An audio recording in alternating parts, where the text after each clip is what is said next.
Oke, halo guys, balik lagi bareng gua ya di channel Dividen Investor TV. Hari ini hari Sabtu ya, tanggal 16 Agustus tahun 2025. Nah, ingat besok jangan lupa ikut upacara ya. Soalnya kan besok tanggal 17 Agustus hari kemerdekaan Indonesia yang ke-80 ya. Ingat, ikut upacara. Nah, kemarin IHSG di hari Jumat ada di posisi 7.898 ya, turun 0,4%. Transaksi hariannya ada di angka 15 triliun ya. Ya, kita lihat Selasa apakah akan naik lagi atau malah turun lagi. Kita lihat saja nanti ya guys ya. Oke, kali ini gue pengen bahas saham ini sesuai requestan di komentar YouTube, request SMGA dari sesi dividen dan valuasinya katanya. Oke, mari kita bahas ya si SMGA ini. SMGA ini adalah usahanya di bidang perdagangan nikel dan batu bara untuk pasar domestik ya, ingat pasar domestik. Nah, usahanya dijalankan melalui anak usahanya dia, yaitu si PT Jasa Tama Mandiri Sukses atau si JMS gitu ya. Jadi ini semacam holding kecil-kecilan ya.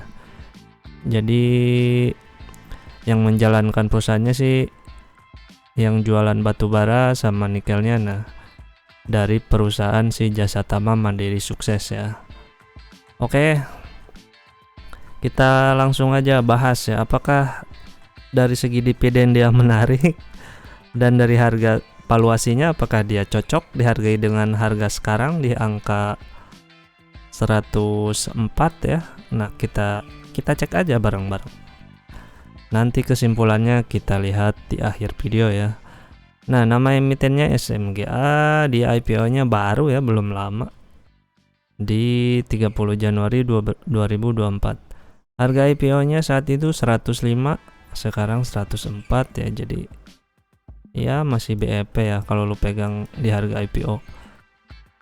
Lembar saham saat IPO ada di angka 1,7 miliar lembar saham, dan hasil IPO-nya kurang lebih 183 miliar. Saham free float-nya ada cuman 20% ya, lumayan. Transaksi hariannya dia ada di angka 8 miliar. Lumayan gede juga ya hariannya transaksinya, jadi cukup liquid kalau lu duit lu udah MM-an. Lembar saham sekarang ada di angka 8,7 miliar 750 juta lembar saham ya. Harga sekarang penutupan kemarin ada di angka 104 ya. Turun 4,5% hari Jumat. Market cap-nya berarti cuman berada di angka 910 miliar ya. Nah, ekuitas dia ada di angka 393 miliar.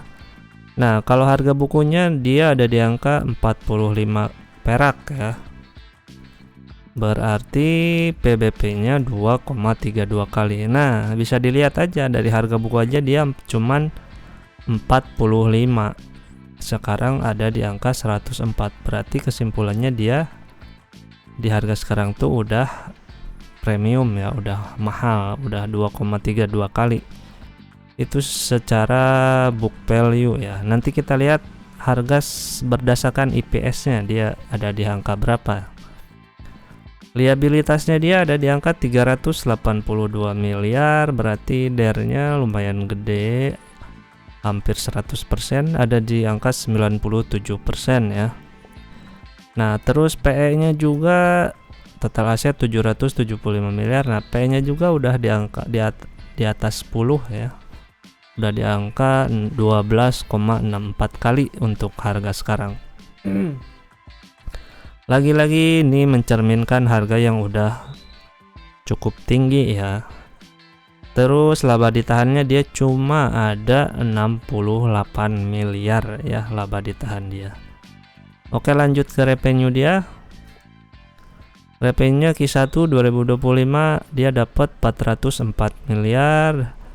Q2 naik nih jadi 509 miliar, naik 25% secara pendapatannya ya.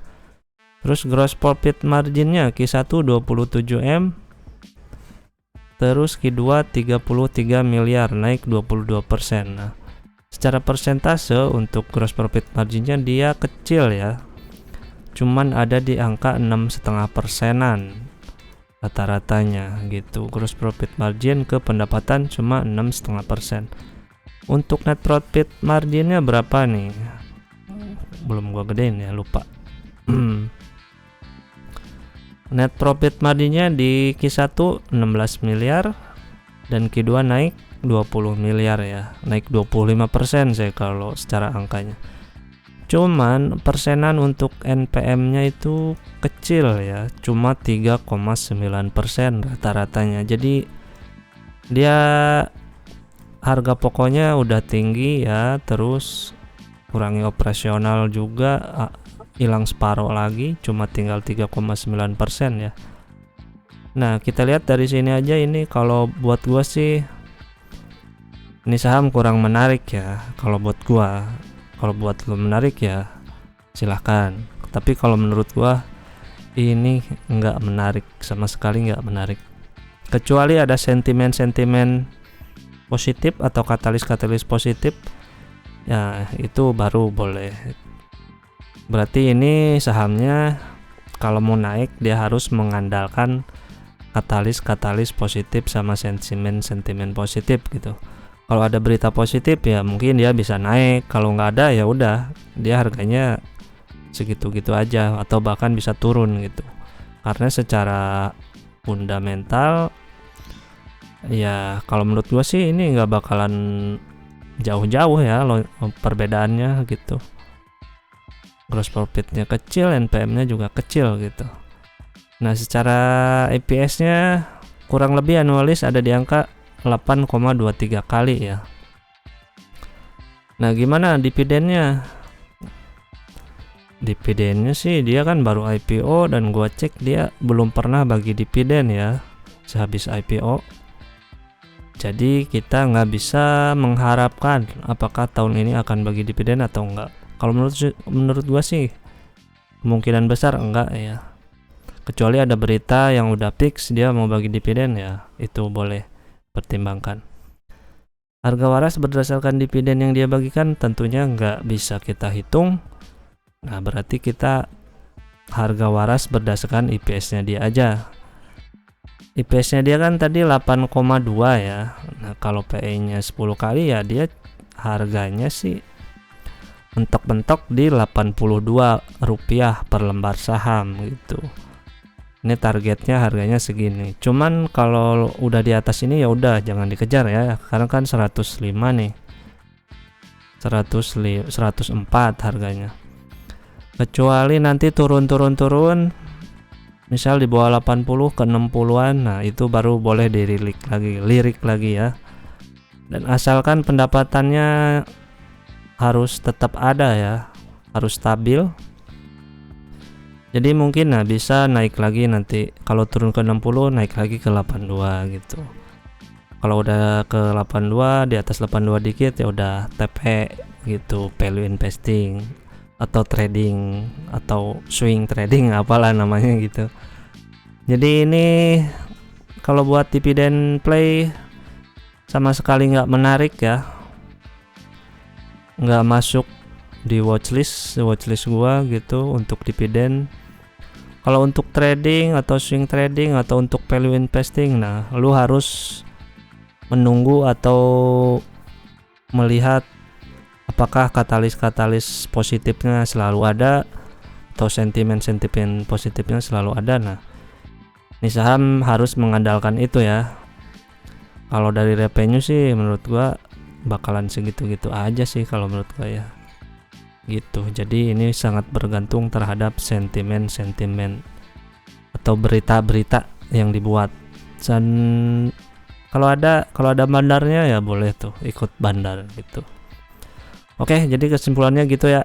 Untuk dividen no, untuk trading atau apa, nah itu harus tunggu di harga yang bagus gitu. Oke, semoga video ini ada manfaatnya dan semoga lo tercerahkan ya yang nanya, semoga bisa kejawab gitu. Kalau kurang kejawab ya udah lo komen lagi aja. Oke.